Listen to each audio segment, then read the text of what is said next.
ஆண்டவர் ரட்சகமாகிய இயேசு நாமத்தினால வாழ்த்துக்கள் தெரிவித்துக் கொள்கிறேன். हमारा प्रभु परमेश्वर उद्धार करता है, प्रभु यीशु के नाम से आप सबों को हम स्वागत करते हैं. இந்த வசனத்தின் மூலமாய் கர்த்தர் நம்மை ஆசீர்வதிப்பாராக. आइए परमेश्वर इस वचन के द्वारा आप सबों को आशीषित करें. இன்றைக்கு நாட்கள் ரொம்ப வேகமாய் போய் கொண்டிருக்கிறது. आजकल दिन जो है इतनी जल्दी जल्दी बढ़ती जाती है. நேற்று தான் குழந்தைகள் பிறந்திருக்கிற மாதிரி இருந்துச்சு. जैसे लगता है कि कल ही बच्चे पैदा हुआ है करके, ஆனா அந்த பிள்ளைகள் அவ்வளவு சீக்கிரமா வேகமா வளர்றாங்க. लेकिन कितनी जल्दी वो बड़े भी हो गए. நாட்கள் ரொம்ப ஸ்பீடா போயிட்டு இருக்கு. यानी दिन इतनी जल्दी जल्दी जाती है. அதே போல நம்மளும் ரொம்ப அவசரம் காட்டிட்டு இருக்கிறோம். वैसे ही हम भी हर बातों में जल्दीबाजी करते हैं. அவசரம் என்பது ரொம்ப ரொம்ப மோசமான ஒரு காரியம். लेकिन ये जल्दीबाजी जो है बहुत ही एक बुरा कार्य है. அவசரப்பட்டவருடைய அனுபவங்களை நம்ம கேட்கும்போது, जो जल्दीबाजी करते हैं उन लोगों की अनुभव को जब सुनते हैं, சொல்லுவாங்க ஜஸ்ட் ஒரே ஒரு நிமிடம் நான் வெயிட் பண்ணியிருந்தா நல்லா இருந்திருக்கும்னு சொல்லுவாங்க. वे इस तरह कहते हैं कि अगर बस मैं 1 मिनट इंतजार करता तो कितना अच्छा होता. ரொம்ப அவசரப்பட்டதனால எவ்வளவு பிரச்சனைன்னு பார்க்கிறோம். कितना जल्दीबाजी किए, इसके चलते कितना परेशानियों को सामना करना पड़ा. அதிகமாய் அவசரப்படுறதுனால हम इतनी जल्दीबाजी हर चीजों में हम करते हैं, इसीलिए நம்மளுக்கு கோபம் நிறைய வருகிறது. गुस्सा भी आता है ज्यादा. நம்ம அவசரப்படுறதுனால சில காரியங்களை நம்ம யோசிக்காமவே நம்ம முடிவு பண்ணிக்கிறோம். जल्दीबाजी के चलते कई कार्यों को हम बिना सोचे ही कर लेते हैं. நம்ம அவசரப்படுறதுனால நம்ம வாழ்க்கையில பல நஷ்டங்களை பெற்றிருக்கிறோம். जल्दीबाजी के चलते कई बार अपने जीवन में नष्ट को भी हम पाते हैं, பல கஷ்டங்களையும் பட்டு கொண்டிருக்கிறோம். कई कष्ट को भी उठाते हैं. இன்னும் சொல்ல போனா நம்முடைய நிதானத்தை இழந்து விடுகிறோம். और कहा जाए हम जो आराम से करने वाले कार्य को हम भूल ही जाते हैं. ரயில்வே ஸ்டேஷன்ல நம்ம பார்க்கலாம் இந்த காரியத்தை. इस बातों को हम रेलवे स्टेशन में देख सकते हैं. ட்ரெயின் மூவ் ஆயிரும். जैसे ट्रेन चालू हो जाती है, அப்பதான் ஒரு 4-5 பேர் அப்படியே ஓடி வருவாங்க. तभी ही 4-5 लोग क्या करेंगे, दौड़ के भाग के आ जाएंगे. வாலிப பிள்ளைங்க கூட எப்படியாவது ஏறிடுவாங்க. अगर जवान हो तो ठीक है, किसी तरह तो वो ट्रेन पे चढ़ सकते हैं. பெண்கள் குழந்தைகள் எல்லாம் வயசானவங்க எல்லாம் ஓடி வருவாங்க. अगर देखते हैं तो उसमें लेडीज भी होते हैं और यानी बूढ़े लोग भी हो जाते हैं, बच्चे भी. பார்க்கும்போது என்ன சொல்லுவோம், எல்லாரும் ட்ரெயின்ல இருக்கிறவங்க எல்லாம் ஏன் கொஞ்சம் சீக்கிரமா வந்தா என்ன பிரச்சனை. जो ट्रेन पे पहले से ही बैठे हुए सारे इस कार्य को देखते हैं तो वो कहते हैं अगर थोड़ा समय आप पहले आ सकते थे, या ऐसा तो नहीं करने की कोई जरूरत नहीं है. ஆகவே தயவு செய்து நம்ம வாழ்க்கையில ரொம்ப பொறுமையா இருக்கணும். इसीलिए हम धीरज धरें अपने जीवन में. அது நம்மளுக்கு ஒரு பெரிய ஆசீர்வாதத்தை கொடுக்கும். जरूर धीरजवन जो है हमारे जीवन में एक बहुत बड़ा आशीष को ले आती है. ஒரு வசனத்தை வாசிப்போமா? एक वचन को पढ़ेंगे. பிரசங்கி 7வது அதிகாரம் सबोपदेशक के 7वीं अध्याय को और पलटें. 9வது வசனத்தை நான் வாசிக்கிறேன். 9 आयत को हम पढ़ते हैं. பிரசங்கி 7:9. सबोपदेशक 7 का 9 आयत. உன் மனதில் சீக்கிரமாய் கோபம் கொள்ளாதே. अपने मन में उतावली में क्रोधित ना हो. அப்படின்னா என்ன? கோபம் கொள்ளு, यानी क्रोध तो हो जा, ஆனா சீக்கிரமாய் கோபம் பாயிராத. लेकिन आप जल्द ही उतावली से क्रोधित ना हो जा. சீக்கிரமா கோபம் அடைறதுனால जल्दी से अब गुस्सा आता है, इसीलिए நம்ம நிதானத்தை நம்ம இழந்துறோம். हम अपनी धीरज को खो जाते हैं. யோசிக்காம பிளான் பண்ணாதபடி டக்கு நம்ம முடிவு பண்ணதுனால பல நஷ்டங்களை நம்ம பெற்றுக் கொண்டிருக்கிறோம். हम बिना सोच मुझ कर जल्दीबाजी कर कुछ निर्णय लेते हैं, इसीलिए कई कष्ट उठाना पड़ता है. ஆகவே சீக்கிரமாய் உடனே அவசரமாய் எந்த ஒரு காரியத்திலும் நீங்க கோபம் கொள்ளாதீர்கள். इसीलिए उतावली से किसी भी कार्य में आप क्रोधित ना हो जाइए. வசனத்துல தொடர்ந்து வாசிக்கும்போது और आगे वचन में लिखा है, மூடரின் நெஞ்சிலே கோபம் குடிகொள்ளுமா. क्योंकि क्रोध मूर्खों ही की हृदय में रहता है. அப்ப கோபம் எங்கு குடி இருக்குமா? यानी क्रोध कहाँ रहता है? எந்த வீட்ல குடி இருக்குன்னா, कौन से घर पे रहता है? யார் மூடரா இருக்கிறார்களோ, जो व्यक्ति मूर्ख है उन्हीं के घर पे. யார் சீக்கிரமா அவசரமா உடனே கோபம் கொள்றாங்களோ அவங்க வீட்ல தான் கோபம் எப்பொழுதுமே குடி இருக்கும். जो जल्दीबाजी करके गुस्से पे आ जाते हैं उन्हीं लोगों के घर पे ही क्रोध रहता है. சரி, இதை குறித்து வேதத்திலேயே நம்ம நிறைய காரியங்களை பார்க்க முடியும். इसके बारे में हम बाइबल में भी कई बातों को देख सकते हैं. சில பேர் உதாரணத்தை நம்ம பார்க்கலாமா? उदाहरण के लिए हम कुछ लोगों के बारे में देखें क्या? உதாரணத்துக்கு மோசே நீங்க எடுத்துக்கொண்டீங்கன்னா, अगर मूसा को हम लेंगे तो उदाहरण के लिए அவர் ரொம்ப சாந்தமுள்ள மனுஷங்க. वो बहुत ही शांत रहने वाला व्यक्ति है. ரொம்ப அமைதலா இருப்பான். बहुत ही वो शांत रहते थे. ரொம்ப ரொம்ப பொறுமையா இருப்பார், बहुत धीरजवन है, ரொம்ப தாழ்மையான மனுஷன். बहुत ही दीनता से रहते थे. ஆனா அந்த மனுஷனை கூட கோபம் ஊட்டுறதுக்கு ஒரு கூட்டம் இருந்துச்சு. लेकिन उनको भी क्रोध दिलाने वाले एक झुंड था. அவங்க யாரும் இல்ல, நமக்கு தெரிஞ்சது இஸ்ரவேல் ஜனங்கள் தான். वो और कोई नहीं, जैसे हम जानते हैं इजराइल लोग हैं. இவங்க முரட்டாட்டம் உள்ள ஜனங்க.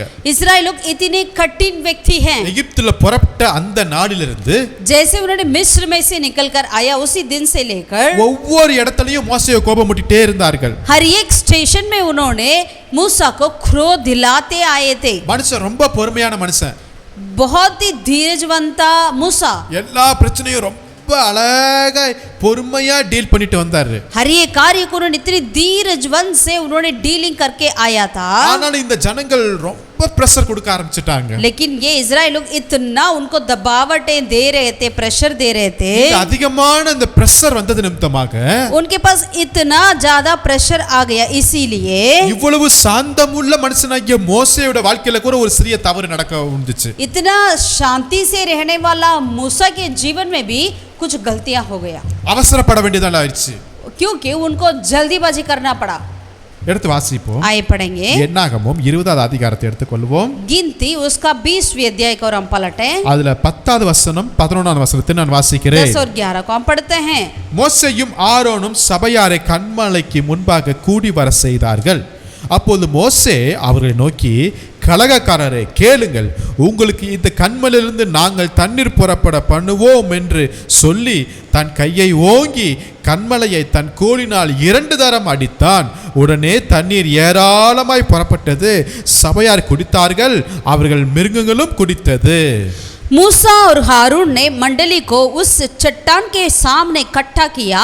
तब मूसा ने उससे कहा, हे तंग करने वाले सुनो, क्या हमको इस चट्टान में से तुम्हारे लिए जल निकालना होगा? तब मूसा ने हाथ उठाकर लाठी चट्टान पर 2 बार मारी और उसमें से बहुत पानी फूट निकला और मंडली के लोग अपने पशुओं समेत पीने लगे. இப்ப இஸ்ரவேல் ஜனங்க சீன வனாந்திரத்துல வந்துட்டு இருக்காங்க. इजराइल लोग सीन वनांतर में आ रहे थे. அவங்களுக்கு தண்ணீர் இல்லாம போயிருச்சு. उनके लिए पानी नहीं था. ஏதாவது இல்லன்னா உடனே நேரா மோசேட்ட போயிடுவாங்கல்ல. कुछ भी नहीं है तो वो क्या करते थे? तुरंत मूसा के पास चले जाते थे. மோசேட்ட போய் அவங்க முறுமுறுக்கிறார்கள். वे मूसा के पास जाकर और कुड़कुड़ाने लगा. மோசே கர்த்தர்ட்ட சொல்றாரு. मूसा ने परमेश्वर से कहा. கர்த்தர் என்ன சொன்னாரு? परमेश्वर ने क्या कहा? 8ஆம் வசனத்தை வாசிக்கும்போது 8वीं आयत में கர்த்தர் மோசேயை நோக்கி, நீ உன் கோலை எடுத்துக்கொண்டு, நல்லா கவனிங்க, கோலை எடுத்துட்டு போன்னு சொல்றாங்க. कृपया कर ध्यान से सुनिएगा. तब यहोवा ने मूसा से कहा, उस लाठी को ले. நீயும் உன் சகோதரனாகிய ஆரோனும் சபையாரை கூடி வர செய்து அவர்கள் கண்களுக்கு முன்பாக கன்மலையை பார்த்து பேசுங்கள் என்று சொல்கிறார். और तू अपने भाई हारून समेत मंडली को इकट्ठा करके उनके देखते उस चट्टान से बातें कर. கர்த்தர் என்ன சொன்னாரு? நீ கோலை எடுத்துட்டு போ, கன்மலையை பார்த்து பேசுன்ட்டார். परमेश्वर ने कहा, तू लाठी लेकर जाओ और उस चट्टान को देखकर बोल. மோசேயும் கோலை எடுத்துட்டு போனாரு. मूसा भी अपना लाठी लेकर गया. ஆனா அங்க போய் என்ன பண்ணாரு? लेकिन वहां जाकर क्या कर दिया? அங்க பார்த்து பேசுறாரு இஸ்ரவேல் ஜனங்களை பார்த்து. अपने इस्राएल लोगों से उन्होंने कहा, ஏ கலகக்காரர்களே கேளுங்கடா, हे तंग करने वाले सुनो, ஏ முரட்டாட்ட ஜனங்களே கேளுங்க, हे कष्ट कराने वाले सुनो, இந்த அவங்களுக்கு தண்ணீர் வர போகுது आपके लिए पानी आने वाला है. அப்படின்னு சொல்லிட்டு அந்த கோலை எடுத்து 2 தடவை அடிச்சிட்டாருங்க. वैसे बोल बोल के उन्होंने उस चट्टान पर उस लाठी को 2 बार मार दिया. उस लाठी से ஆண்டவர் என்ன சொன்னா? प्रभु ने क्या कहा? கன்மலையை பார்த்து பேச சொன்னார். बस चट्टान को देखकर बोल. அவர் வாழ்க்கையில எப்போதுமே கர்த்தருடைய வார்த்தைக்கு கீழ்ப்படிகிற மனுஷன். நல்லா கவனிங்க. आप ध्यान से सुनिएगा. मूसा हमेशा अपने जीवन में परमेश्वर को आज्ञाकारी रहता था. ஆனா இந்த நேரத்துல लेकिन इस समय में அவர் செய்யல. ऐसा नहीं किया. காரணம் என்ன தெரியுங்களா? कारण क्या है पता है? இவர் சாந்தமுள்ள மனுஷன் தான். ये जरूर शांतिदायक है. இவர் பொறுமையை ரொம்ப அவர் மெயின்டைன் பண்ணிட்டு வந்தது உண்மைதான். ये धीरजवन है, अपने धीरज को उन्होंने मेंटेन भी किया है. ஆனா சுத்தி இருக்கிற ஜனங்கள் நிமித்தமாக लेकिन अपने चारों तरफ के लोगों के चलते இவர் போய் அவசரப்பட்டு பேசாதபடி அடித்து விட்டார். इन्होंने जाकर चट्टान को देखकर बातें करने की बजाय उन्होंने क्या कर लिया?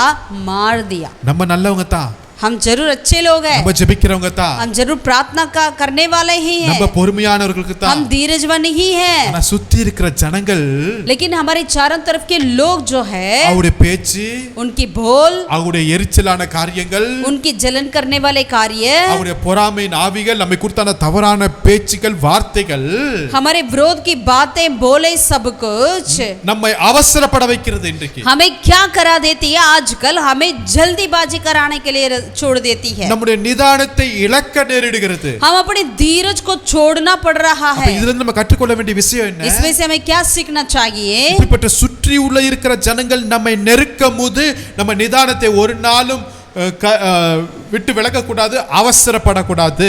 जब हमारे चारों तरफ के लोग हमें जितने भी दबाए क्यों ना हो, हम अपने धीरज को कभी नहीं छोड़ना चाहिए, जल्दीबाजी की और नहीं जाना चाहिए। அங்க தண்ணீர் வந்தது உண்மைதான், वहां पर जब मूसा ने मारा तो पानी तो आया, वो तो सच है। ஜனங்களும் மிருக ஜீவன்கள் எல்லாரும் குடித்தது உண்மைதான், सारी मंडली और पशुए समेत वो पी रहे थे, ये भी सच है। ஆனா கர்த்தர் மோசேயை தனியா கூப்பிட்டு சொல்றாரு, लेकिन परमेश्वर ने मूसा को अलग से बुलाया और कहा, என்னப்பா நான் பேச சொன்னே நீ அடிச்சிட்டியே? क्या मूसा, मैंने तो बात करने के लिए कहा चट्टान से, लेकिन आपने मार दिया। நீ கானான் தேசத்துக்குள்ள பிரவேசிக்க முடியாது. तो इसके चलते कनान की ओर नहीं प्रवेश करेगा। மோசே போகவே இல்லை கானான் தேசத்திற்குள்ளார, मूसा कनान में नहीं प्रवेश किया, அவசரப்பட்டது நிமித்தமாக, उस जल्दीबाजी के चलते। மக்களுடைய பிரஷரை தாங்க முடியாமல் தன்னுடைய நிதானத்தை விட்டு விலகினதுனால என்ன ஒரு நிலைமை பாருங்களேன். लोगों की दबाव को वो सह नहीं पाया, इसीलिए उन्होंने क्या कर दिया, अपना धीरज को छोड़ा और जल्दीबाजी किया, कनान को उन्होंने प्रवेश नहीं कर पाया। மோசஸ் அவ்வளவு பெரிய தேவ மனிதன், அவருக்கே இந்த நிலைமைனா நம்ம பார்த்துங்களேன். मूसा इतना बड़ा परमेश्वर का भक्त है, उन्हीं के ही इतना परिस्थिति है, तो आपको और मेरे लिए क्या नहीं हो सकता? திடீர்னு உங்க பிள்ளைகளை கூட அப்படியே டென்ஷன் படுத்துவாங்க.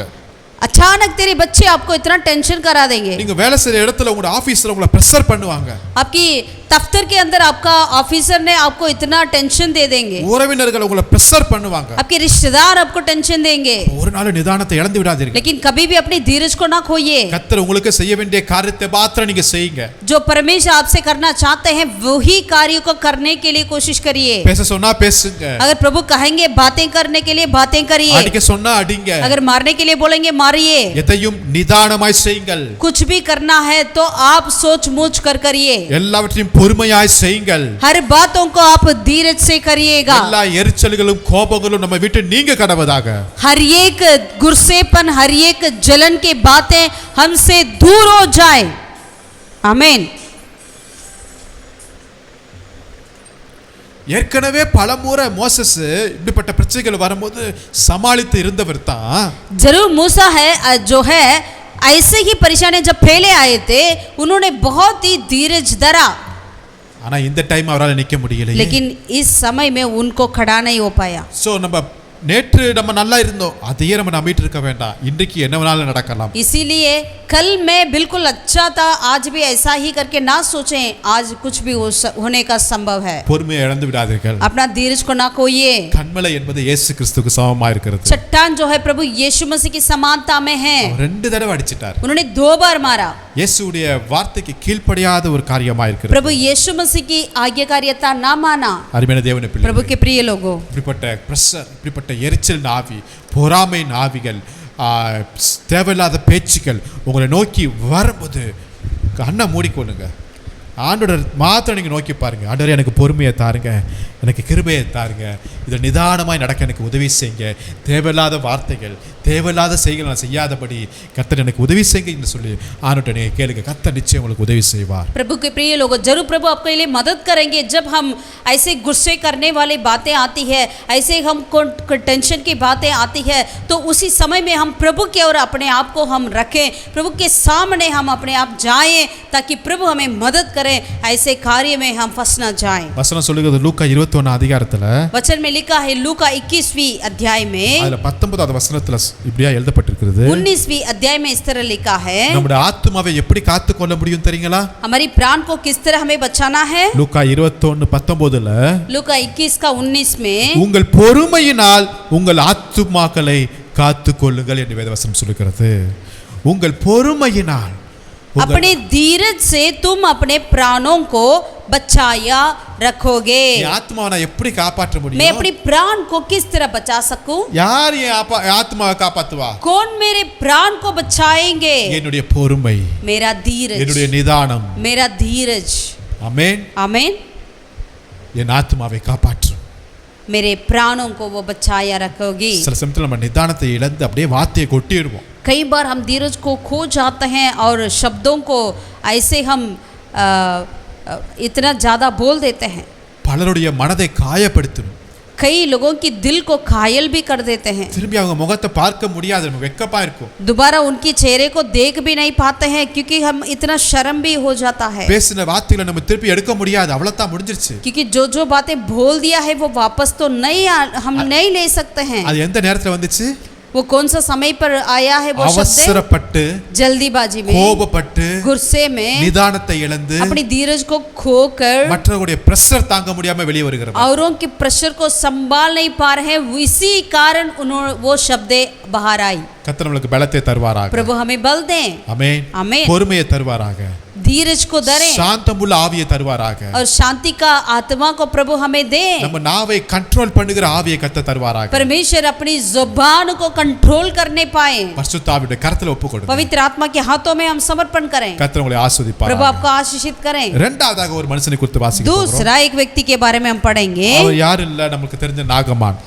और कोई नहीं, बस हम जानते हैं नामान। எடுத்துக்கொள்வோம் 2 ராஜாக்கள் दूसरा राजाओं की किताब के और पलटें 5வது அதிகாரத்தை எடுத்துக்கொள்வோமா? 5वीं अध्याय को और हम पलटें। இங்க நாகமான் என்கிற ஒரு மனுஷன் இருக்கிறாரு. यहाँ पर नामान करके एक व्यक्ति को देखते हैं। அவர் சமரியாவில ஒரு பெரிய உயர்ந்த மனிதர். उस सामरी में एक बहुत बड़ा व्यक्ति था। அவனை குறித்து வசனம் இப்படி சொல்லுகிறது. उनके प्रति इस तरह लिखा है वचन में। 2 ராஜாக்கள் 5:1 எடுத்து நான் வாசிக்கிறேன். दूसरा राजाओं की किताब उसका 5वीं अध्याय का पहला आयत को हम पढ़ते हैं। சீரியா ராஜாவின் படைத்தலைவனாகிய நாகமான் என்பவன் தன் ஆண்டவனிடத்தில் பெரிய மனுஷனும் எண்ணிக்கை உள்ளவனுமாய் இருந்தான்.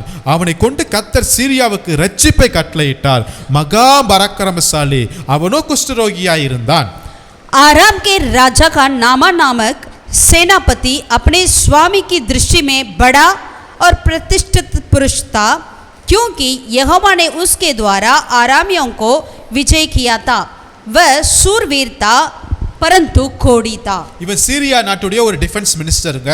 ये सीरिया देश का एक सेनापति है। இவனுக்கு ஒரு வியாதி இருந்துச்சு, அதுதான் குஷ்டம். इनका एक बीमार था, वो है खोड़ी। சோ இந்த வியாதியை நீக்கிறதுக்காக அவர் என்ன செய்றாரு? இப்ப ஆக எலியா தீர்க்கதரிசியை நோக்கி வருகிறார், எலிசாவை நோக்கி வருகிறார். अब अपने खोड़ी से चंगाई पाने के लिए ये कहां जा रहा है? एलिशा नबी के और पास जा रहा है। இப்ப நாகமானும் வேலைக்காரர்களும் குதிரைகளோடு பெரிய படையோடு எலிசா வீட்டுக்கு வருகிறார்கள். नामान और उसके साथी और सारे शूरवीर मिलकर अभी एलिशा से मिलने के लिए आ रहे थे। 9வது வசனத்தை வாசிக்கிறேன். 9वीं आयत को पढ़ते हैं। அப்படியே நாகமான் தன் குதிரைகளோடும் தன் ரதத்தோடும் வந்து எலிசாவின் வாசற்படியிலே நின்றான். तब नामान घोड़े और रथों समेत एलिशा के द्वार पर आकर खड़ा हुआ। இப்ப எலிசாவோட வீட்டு வாசற்படியில வந்து நின்னுட்டு இருக்காரு அந்த மினிஸ்டர். अब नामान जो है वो सेनापति एलिशा के घर के सामने खड़ा है। அப்பொழுது எலிசா அவரிடத்தில் ஆள் அனுப்பி, நீ போய் யோர்தானில் 7 தரம் ஸ்நானம் பண்ணு, அப்போது உன் மாம்சம் மாறி நீ சுத்தமாவாய் என்று சொல்ல சொன்னான். तब एलिशा ने एक दूत से उसके पास ये कहला भेजा, तू जाकर यरदन के 7 बार डुबकी मार, तब तेरा शरीर ज्यों का त्यों हो जाएगा और तू शुद्ध होगा। அதற்கு நாகமான் கடும் கோபம் கொண்டு, परंतु नामान क्रोधित हो புறப்பட்டு போய் அவன் வெளியே வந்து நின்று தன் தேவனாகிய கர்த்தருடைய நாமத்தை தொழுது தன் கையினால் அந்த இடத்தை தடவி இவ்விதமாய் குஷ்டரோகத்தை நீக்கிவிடுவான் என்று எனக்குள்ளே நினைத்திருந்தேன். ये कहता हुआ चला गया। मैंने तो सोचा था कि अवश्य वह मेरे पास बाहर आएगा और खड़ा होकर अपने परमेश्वर यहोवा से प्रार्थना करके खोड़ के स्थान पर अपना हाथ फेर कर खोड़ को दूर करेगा। நான் ஸ்நானம் பண்ண சுத்தமாக்குறதுக்கு இஸ்ரவேலின் தண்ணீர்கள் எல்லாவற்றை பார்க்கலும் தமஸ்குவின் நதிகளாகிய ஆப்னாவும் பார்பாரும் நல்லதலோ என்று சொல்லி உக்கிரத்தோடு திரும்பி போனான். क्या तमिशकी अबाना और परपर नदियां इज़राइल के सब जलशायों से उत्तम नहीं है? क्या मैं उनमें स्नान करके शुद्ध नहीं हो सकता हूँ? इसीलिए वह क्रोध से भरा हुआ लौटकर चला गया। இவர் எதுக்கு வந்தாருங்க? इन्होंने किसी लिए आया? இந்த வியாதி சுகமடையணுக்கு தான வந்தாரு. ये कोढ़ी से चंगाई पाने के लिए तो आया है। வீட்டு வாசல்படி வரை வந்துட்டாரு. उन्होंने एलिशा की द्वार तक पहुंची। ஆனா இப்ப எப்படி போறாரு? लेकिन अब कैसा वो जा रहा है? கோபத்தோடு போறாரு. क्रोध से, உக்கிரத்தோடு திரும்பி போனாரா. बहुत ही क्रोध से। எதுக்குங்க? क्या के लिए? இவர் நினைச்சிட்டு இருந்தாரு नामान ने सोचा था எலிசா தீர்க்கதரிசி வீட்டுக்கு விட்டு வெளியே வருவாரு. एलिशा नबी अपने घर से बाहर आएंगे என்னை கூப்பிட்டு அப்படியே உட்கார வைப்பாரு. और मुझे बुलाएंगे, आमंत्रित करेंगे, எனக்கு டீ போட்டு கொடுப்பாரு. चाय पिलाएंगे। எந்த இடத்துல அந்த குஷ்டம் இருக்கோ அந்த இடத்துல எண்ணெயை போட்டு அப்படியே தடவி பாப்பாரு. जहाँ पर कोड़ी है वहाँ पर वो तेल लगा मलाकर मुझे ऐसा देखेंगे। அப்படி நல்ல நல்லதா எதிர்பார்த்தாரு. उन्होंने इस तरह कुछ बातों को सोच ही रहा था, எதிர்பார்த்தது ஒண்ணுமே கிடைக்கல. लेकिन जो उन्होंने सोचा ऐसा तो कुछ नहीं हुआ। அதுக்கு வித்தியாசமா தலைகளா தான் வருகிறது, உல்டாவா வருகிறது. उसका उल्टा ही हुआ था। உடனே கோபம் வந்துருச்சு. तुरंत उनको गुस्सा हो गया। சில சமயத்துல நம்ம லைஃப்ல இப்படி தான். कई बार हमारे जीवन में ऐसा होता है ना, எதிர்பார்த்தது கிடைக்கல என்றால், जो हम चाहते हैं वैसा कुछ होता नहीं तो, விரும்பினது ஆசைப்பட்டது கிடைக்கலனா உடனே கோபம் வந்துருது. जो हम चाहते थे, जो हम इच्छा करते थे वो कार्य हमें नहीं मिला है तो तुरंत गुस्सा आता है। இத்தனை கிலோமீட்டர் நடந்து வந்தோம், பாதையில வந்தோம், இதுக்கு தான் வந்தோமா? इतना किलोमीटर हम चलकर इतना मील दूर हम आए थे क्या इसीलिए आए थे क्या? இப்ப எலிசா என்ன சொன்னாரு? अब एलिशा ने क्या कह दिया? ரொம்ப ஈஸியான விஷயத்தை தான் சொன்னாரு. बहुत ही आराम से करने वाली बातों को तो कहा। பக்கத்துல இருக்கிற யோர்தானில போய் 7 தடவை முழுகிட்டு போவேன், ஈஸி தானே. अब पास की यर्दन नदी पे 7 बार डुबकी मार बस हो गया। ஒருவேளை எலிசா இப்படி சொல்லிருந்தான்னு வெச்சுங்களேன், अगर मानिएगा एलिशा नबी इस तरह कहते होंगे तो, நீ இந்த ரைட் சைடு போய் 7 பாலை 7 நதி 7 குகை எல்லாம் தாண்டி அங்கிட்டு போய் ஒரு இலையை பறிச்சிட்டு வா, உனக்கு சுகமாயின்னு சொன்னா கூட போயிருப்பாரு. शायद एलिशा नबी इस तरह कहते होंगे, ये आप दाएं मोड़ो और वहाँ पे 7 पहाड़ आएंगे, उसे पार करो, 7 नदियाँ आएंगे, उसको पार करो, फिर वहाँ जाएगा एक पत्थर मिलेगा, उसे ले आओ करके तो कहते हैं तो जरूर करता होगा। ரொம்ப கஷ்டமான காரியத்தை சொன்னா ஓகே ஏதோ நடக்க போகுது அப்படின்னு எதிர்பார்ப்போடு போவாங்க. अगर कुछ कष्ट की बातों को कहते हैं तो हम बहुत इंतजार के साथ जाएंगे। கர்த்தரே ரொம்ப மனமிறங்கி ரொம்ப ஈஸியான காரியத்தை சொல்றாருங்க. लेकिन प्रभु ने बहुत ही तरस खाकर आराम से करने वाले साधारण कार्य को कहा। பாவம் சிரியா தேசத்துல இருந்து இவ்வளவு பெரிய மனுஷன் என்னை நம்பி விசுவாசித்து இவ்வளவு பிரயாணப்பட்டு வந்துக்கிறானே, இவனுக்கு ஒரு ஈஸியான வழியை திறக்கலான்னு கர்த்தர் மனம் தருங்கன்னா, परमेश्वर ने सोचा सीरिया से चलो नामान ने आया है, मुझे ढूंढ कर आया है करके बहुत ही एक साधारण कार्य को करने के लिए कहा। எதிர்பார்த்த காரியம் கிடைக்கலல்ல, लेकिन जो नामान ने मन में सोच रखा था वैसा तो कुछ नहीं हुआ ना, உடனே கோபமாயிருச்சு. इसीलिए गुस्सा। இன்னைக்கு கூட கர்த்தர் अनेक காரியம் நம்மளோட பேசிட்டு இருக்கிறார். आज भी प्रभु कई बातों को हमसे बातें करते हैं। சில சமயத்துல கஷ்டமான காரியத்தை சொல்லுவாரு, कुछ समय में बहुत ही कठिन बातों को कहते हैं। அப்ப என்ன நினைப்போம்னா, तब हम क्या सोचेंगे, ஏன் இவ்வளவு கஷ்டத்தை கர்த்தர் சொன்னாரு நம்மட்ட? प्रभु क्यों इतना कष्ट की कार्य को बताया? சில சமயத்துல ரொம்ப ஈஸியான காரியத்தை சொல்லுவாரு, कई बार प्रभु बहुत ही इसी बातों को कहते हैं करने के लिए। நினைப்போம் என்ன இவ்வளவு ஈஸியா இருக்கு, இது கர்த்தர் தான் சொன்னாரா அப்படின்னு நினைப்போம். तुरंत हम सोचेंगे क्या ये प्रभु ने ही कहा, इतनी बहुत ही इजी लग रहा है। மரியாதை நினைச்சிட்டு வந்தாரு, இங்க மரியாதை கிடைக்கல, உடனே கோபம் வந்துருச்சு. यहाँ पर नामा ने कुछ इज्जत को देकर सोच कर आया था, लेकिन यहाँ पर इज्जत नहीं मिला उनको। அவர் மைண்ட்ல ஆல்ரெடி ஏதோ ஒரு செட்டப் பண்ணிட்டு வந்திருக்காரு, அதுதான் நடக்கும்னு. उन्होंने पहले से ही कुछ अपने दिल में सोच कर आया था ऐसा ही होगा करके, அது கிடைக்கல, கோபம் ஆயிட்டாரு. वैसा नहीं हुआ तो उनको गुस्सा आ गया। அருமையான தேவனுடைய பிள்ளைகளே, प्रभु के प्रिय लोगों, ஒரு பெரிய எதிர்பார்ப்போடு வந்திருக்கலாம், आप बहुत ही बड़ी इंतजार के छात के साथ आते ஒரு होंगे, அற்புதத்தோடு நீங்க एक எதிர்பார்த்திருக்கலாம், अद्भुत को आप इंतजार करते ஒரு होंगे, சுகத்திற்காக நீங்க एक चंगाई எதிர்பார்த்திருக்கலாம். को आप चाहते होंगे। கர்த்தர் உங்களுக்கு என்ன சொல்றாரோ நீங்க செய்யுங்க. लेकिन प्रभु आपसे जो कहते हैं वैसे करिए। அது ஈஸியா இருக்கலாம், वो बिल्कुल साधारण रूप से हो सकता அது है, கஷ்டமா இருக்கலாம், या कष्ट हो सकता है, அது பொறுமையை குறித்து இருக்கலாம், या आपकी धीरज के जैसे हो सकता है, அது வெயிட் பண்ணுங்க கூட சொல்லலாம், या प्रभु आपको इंतजार करने के लिए भी बोले होंगे। எதை கர்த்தர் சொன்னார் கூட जो भी प्रभु कहेंगे आपसे அது கீழ்ப்படிவது நல்லது. उसको हमें मानना ही उत्तम है। நீங்க நினைக்கிறது தான் அங்க நடக்கணும்னு சொல்லக்கூடாது. जो आप सोच रहे हैं वैसे ही वो ना करके ना कहिए। அது நடக்கலன்னா நம்ம என்ன சொல்றோம்? अगर वो ऐसा नहीं होता तो तुरंत हम क्या कहते हैं, கோபமாயி गुस्से में आकर ஓகே எல்லாம் போலாம், चलिए हम सब चले जाएं। எனக்கு ஆண்டவரும் தேவையில்ல, எலிசாவும் தேவையில்ல, வசனமும் தேவையில்ல, मुझे प्रभु भी नहीं चाहिए, वचन भी नहीं चाहिए, एलिशा भी नहीं चाहिए। இவ்வளவு பெரிய படை தளபதி நிதானத்தை இழந்துட்டான்.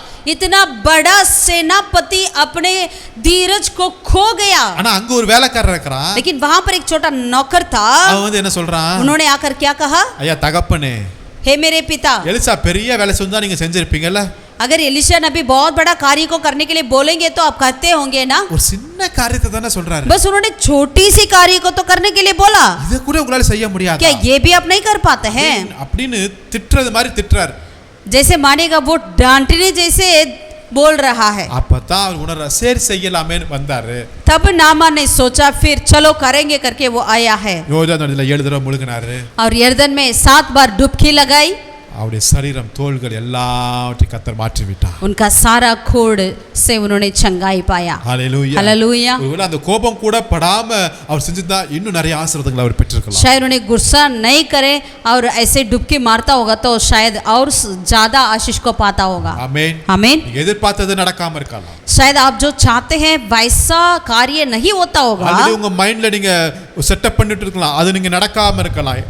पहले से ही आपके दिमाग में सोचते हुए आते होंगे प्री ऑक्युपाइड वो कार्य नहीं होता होगा। கோவப்படாதீங்க, आप गुस्सा ना हो जाइए, பொறுமை இழந்துடாதீங்க, अपना धीरज को ना खोइए, நிதானமா இருங்க. आप बिल्कुल धीरज धरिए। கர்த்தர் எதை சொன்னாலும் அது நன்மைக்காக செய்வார். प्रभु जो भी कहेंगे वो भलाई के लिए ही करेंगे। ஹalleluya, हालेलुया। மூன்றாவதாக ஒரு கடைசியா ஒரு மனுஷனை பார்க்கலாம். तीसरा एक व्यक्ति को हम देखेंगे, யோசுவா எழுதின புத்தகம் यहोशू की किताब 9வது அதிகாரத்தை எடுத்துக்கொள்வோம். 9 अध्याय का और हम पलटे।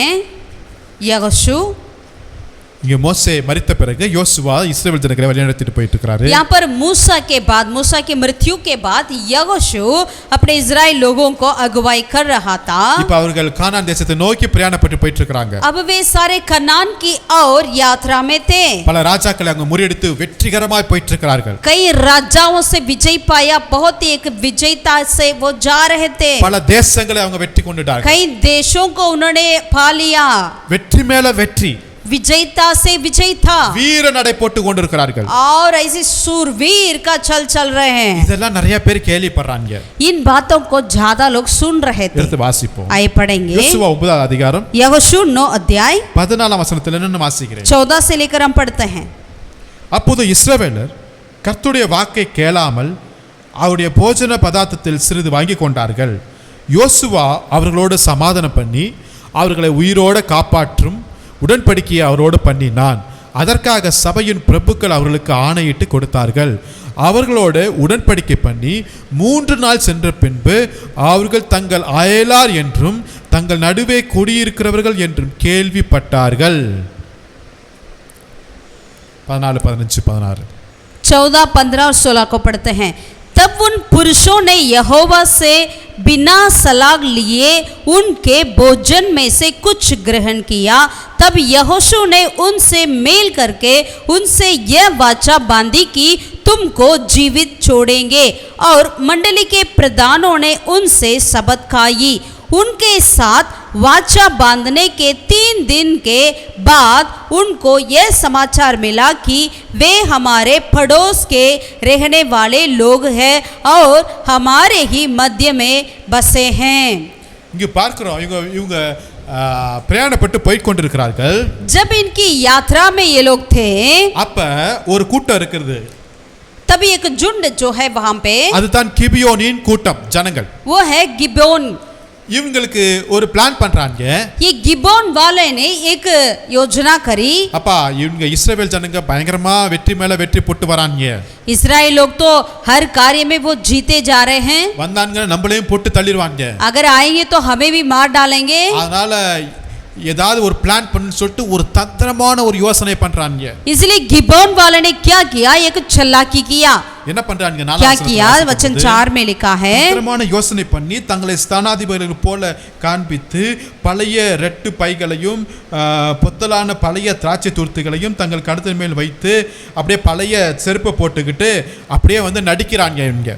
ये गिबोन वाले ने ऐसा उनसे इजराइल लोगों से इस तरह उन्होंने नाटक किया कि वे दूर देश में आ रहे हैं, जैसे उन्होंने नाटक किया और सारे गंदे कपड़े मतलब फटे हुए कपड़े पहनकर ऐसे उन्होंने उनके सामने नाटक कर रहे थे। அப்ப நாங்க தூர தேசத்திலிருந்து வருகிறோம், हम दूर से आ रहे हैं, என்கிட்ட ஒண்ணுமே இல்ல, हमारे पास कुछ नहीं है। முகத்தை அப்படியே பாவ மாதிரி வச்சுக்கிட்டு அப்படியே நடிக்கிறாங்க. अपने चेहरे को यूं रखकर उन्होंने इतना नाटंकी कर रहे थे। அவங்க வார்த்தையெல்லாம் அப்படியே ரொம்ப அப்படியே இனிப்பா அப்படியே பேசுறாங்க.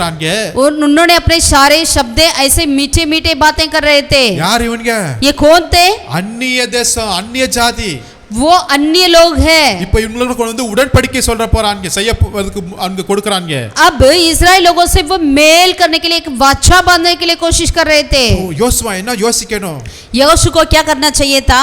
वो உடனே கர்த்தர்ட்ட போய் விசாரிக்கணுமா இல்லையா? तुरंत जाकर परमेश्वर से उनको पूछना चाहिए था। இப்படிப்பட்ட வார்த்தைகள் வரும்போது जब ऐसे शब्द आती है तो பாவம் மாதிரி பேசுவாங்க. वे लोग बहुत ही ऐसे दीन लोग जैसे बातें करेंगे, वे बहुत ही दीन नम्र लोग जैसे बातें करेंगे। இப்ப அவங்க கொண்டு வந்த ரொட்டி அந்த திராட்சை ரசம் இதெல்லாம் பார்த்து இதெல்லாம் கெட்டு போயிருச்சு அப்படின்னு சொல்லி நடிக்கிறாங்க.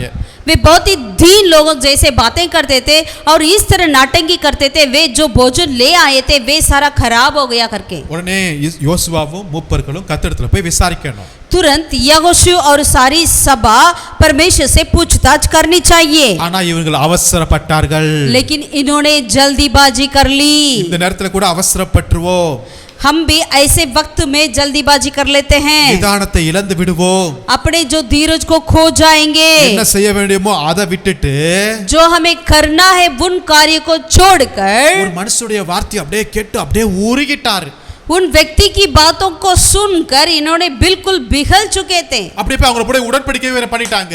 और जाकर उनसे वाचा भी बांध ली। அவங்க வார்த்தையை நம்பிட்டார்கள். उनकी वचन को इन्होंने विश्वास कर लिया। அதுதான் தவறு. वही गलत है। அவசரப்பட்டு சில பேருடைய வார்த்தையை நம்பி விடுறோம். हम जल्दीबाजी करके कुछ लोगों की वचन को हम मान लेते हैं। நல்லா கவனிங்க. ध्यान से सुनिए। இன்னைக்கு பிசாசு இப்படி தான் பேசுறான். आज शैतान ऐसा ही बात करता है। ஏவாள்ட்ட எப்படி பேசுனா பாத்தீங்களா? हव्वा से उन्होंने कैसा बातें करी, அதே மாதிரி இன்னைக்கு பிசாசு பேசுறான். आज वैसे ही शैतान बात करता है। இனிமையாய் பேசுவான். बहुत ही मीठे मीठे, அவன் நம்ம இதயத்தை அப்படியே உருக்கிடுவான். हमारे वो हृदय को भी वो बिखलने वाली बातें बोलेगा। இது மாதிரி யாருமே இந்த உலகத்துல பேசிருக்க மாட்டாங்க அளவுக்கு அவன் பேசுவான். ऐसा बोलेगा, दुनिया में कोई ऐसा नहीं बोल पाते हैं। உடனே நம்மள என்ன செஞ்சிருவோம்? तुरंत हम भी क्या करेंगे?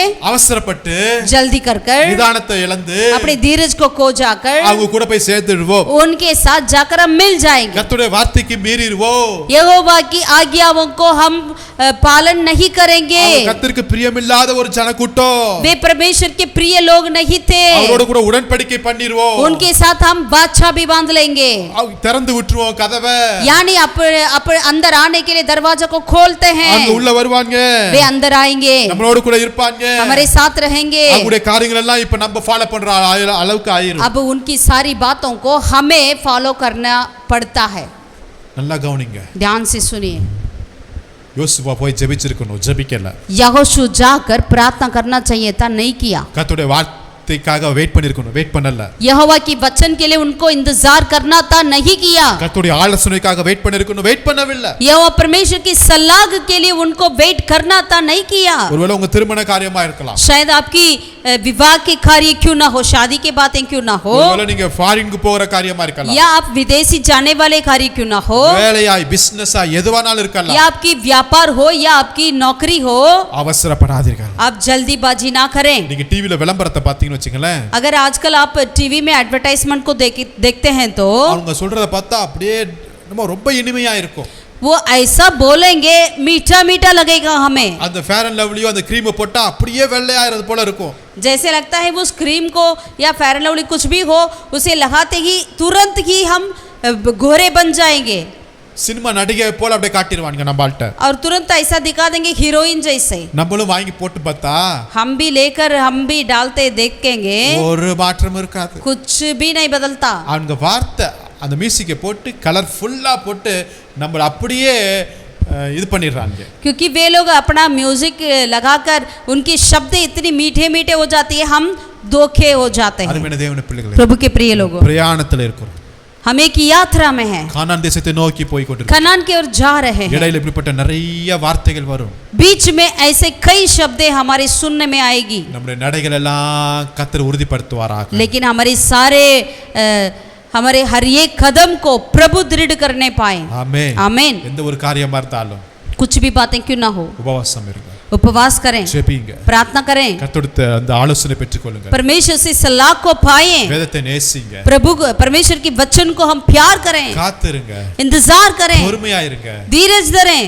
நிச்சயம் கர்த்தர் கிருபையை தருவார். जरूर प्रभु हमसे अपने अनुग्रह को देंगे। ஆமென். आमीन। அந்த தீங்கிலிருந்து, उस आने वाली बुराई से, அவங்களுடைய அந்த தீங்கான அந்த அந்த வலையிலிருந்து கர்த்தர் நம்மை விலக்கி காத்துக் கொள்வாராக. उस चालाकी की उस जाल में से प्रभु हमें बचाएंगे. Hallelujah hallelujah hallelujah hallelujah. யோசுவா பெரிய மனுஷன், यहोशू एक बहुत बड़ा व्यक्ति है. பல வெற்றிகளை கண்டவர் தான். उन्होंने कई जीत को उन्होंने देखा, ஆனா ஒரே ஒரு சின்ன கூட்டம் வந்து அவனை ஏமாத்திருச்சு. लेकिन एक छोटा सा झुंड आकर उनको धोखा दे दिया. இப்ப நம்ம நிலைமை हमारी स्थिति ரொம்ப கவனமா இருக்கணுங்க. बहुत ही सावधान रहे. Hallelujah hallelujah. அவசரப்படாதீங்க, जल्दीबाजी ना करें கோபம் பாடாதீங்க, और गुस्सा ना करें. நிதானமா இருங்க, आप धीरज धरें, பொறுமையா இருங்க. धीरज धरें. கர்த்தரிடத்தில் ஆலோசனை பெற்றுக்கொள்ளுங்கள். प्रभु से सलाह को हम पाएं. ஒவ்வொரு காரியத்திலையும் கர்த்தர் உதவி செய்வாராக. हर एक बातों में हमारा प्रभु हमें मदद करें. ஆமென். आमीन. கர்த்தர் இந்த வசனத்தின் மூலமா உங்களை ஆசீர்வதிப்பார். यहोवा परमेश्वर इस वचन के द्वारा आप सबों को आशीषित करें. மோசே போல கோபமாயிராதீங்க, मूसा के समान गुस्सा ना हो जाइए, நாகமான் போல கோபமாயிராதீங்க, नामान जैसे गुस्से पे नहीं हो जाइए, யோசுவாவை போல அவசரப்படாதீங்க. यहोशू के समान जल्दीबाजी ना करें. கர்த்தரை நோக்கி பார்ப்போம். हम यहोवा की ओर ताकते रहें, அவர் நீடிய சாந்தம் உள்ளவர், क्योंकि वो बहुत ही धीरजवान है, அவர் இரக்கம் உள்ளவர், वो दयालु है, பொறுமை உள்ளவர். वो धीरजवान. அவரிடத்திலிருந்து கற்றுக்கொள்வோம். उनमें से हम सीखें. ஜெபம் பண்ணுவோமா? आए प्रार्थना நல்ல करें. பிதாவே நன்றி செலுத்துகிறோம். भला परमेश्वर हम तेरे धन्यवाद करते हैं राजा. இப்பட்ட அனுபவங்களுக்காக நன்றி செலுத்துகிறோம். ऐसे अनुभवों के लिए हम प्रभु धन्यवाद करते हैं. நாங்கள் கோபம் கொள்ளக்கூடாது, हम धीरे गुस्सा ना करें, நிதானமா இருக்க கிருபை செய். हम धीरज धरें खुदावन. பொறுமையோடு இருக்க கிருபை செய். धीरज से हम रहने के लिए दया कर. இன்னைக்கு ஜனங்களை எங்களை பிரஷர் பண்ணலாம், आज लोग हमें दबाव दे सकते हैं, நாங்கள் நினைத்தது நடக்காமல் இருக்கலாம், शायद हम जो सोच रहे हैं चाहते हैं वैसा नहीं हो सकता होगा, அவசரப்பட்டு சில முடிவு எடுக்கலாம். हम जल्दीबाजी होकर कुछ निर्णय को लेते होंगे. அதனால எத்தனையோ பெரிய கஷ்டங்களை நஷ்டங்களை நாங்க பார்த்துட்டு இருக்கோம். इसके चलते कई कष्ट को नष्ट को हम देख रहे हैं खुदावन. இனிமேல் இப்படிப்பட்ட காரியத்தில் நாங்கள் ஒரு நாள் ஈடுபட மாட்டோம். अब से लेकर ऐसे बातों पर हम ना चलें. எங்களை பலப்படுத்துங்க, हमें बल दे, பொறுமையை தாருங்க, धीरज दीजिए, விசுவாசத்தை தாருங்க. विश्वास को दीजिए. நீங்க கொடுத்த அந்த சமாதானத்தையும் நிதானத்தையும் நாங்கள் இழக்காமல் இருக்க கிருபை செய்யுங்க. आपने जो हमारे लिए दिया है शांति को हम कभी ना खो जाएं, धीरज को कभी ना खो जाएं. ஒவ்வொருவரையும் நீர் ஆசீர்வதிப்பீராக. हमें से हर किसी को आशीषित कर, குறைகள் குற்றங்கள் எல்லாம் மன்னிப்பீராக. कमी हट्टियों को प्रभु आप क्षमा कर, உம்முடைய நாமம் மாத்திரம் மகிமைப்படுவதாக. केवल तेरा नाम ही महिमा पाए. மீட்பர் இயேசு நாமத்தில் ஜெபிக்கிறேன் எங்கள் ஜீவனுள்ள நல்ல பிதாவே. हमारा उद्धारकर्ता प्रभु यीशु मसीह के नाम से हम प्रार्थना करते हैं, हमारे जीवित परमेश्वर. ஆமென் आमीन ஆமென் आमीन. கர்த்தர் உங்களை ஒவ்வொருவரையும் ஆசீர்வதிப்பாராக. यहोवा परमेश्वर आप सबको आशीषित करें. Thank you, praise the Lord. Praise the Lord. आमीन. हे सारी पृथ्वी के लोगों, यहोवा का जय जयकार करो, आनंद से यहोवा की आराधना करो, जय जयकार के साथ उसके सम्मुख आवो. निश्चय जानो कि यहोवा ही परमेश्वर है, उसी ने हमको बनाया और हम उसी के हैं. हम उसकी प्रजा और उसकी चराई की बेड़े हैं. उसके फाटकों के धन्यवाद और उसके आंगनों में स्तुति करते हुए प्रवेश करो. उसका धन्यवाद करो और उसके नाम को धन्य कहो.